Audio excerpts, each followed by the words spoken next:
అండి, నేను మీ Ramu Rathod. So green India challenge లో భాగంగా ఈరోజు నేను ఒక మొక్క నాటడం జరిగింది.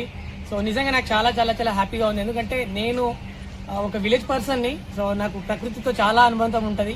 సో మనకి ప్రకృతి చాలా అవసరం కాబట్టి, చెట్లు మనకు చాలా అవసరం కాబట్టి, సో సంతోష్ కుమార్ గారు నిజంగా చాలా చాలా మంచి పని చేస్తున్నారు. సో గ్రీన్ ఇండియా ఛాలెంజ్ లో భాగంగా నేను కూడా ఒక మొక్క నాటిన, మీరు కూడా నాటండి. మనం ప్రకృతికి, పర్యావరణానికి మనం తోడ్పడదాం. సో మీరు కూడా మొక్కలు నాటుతారని చెప్పేసి అనుకుంటున్నాను. సో ఖచ్చితంగా మనకి ప్రకృతితో చాలా చాలా అవసరం ఉంటుంది. సో ఖచ్చితంగా చెట్లని మనం పెంచుదాం, పర్యావరణాన్ని రక్షిద్దాం.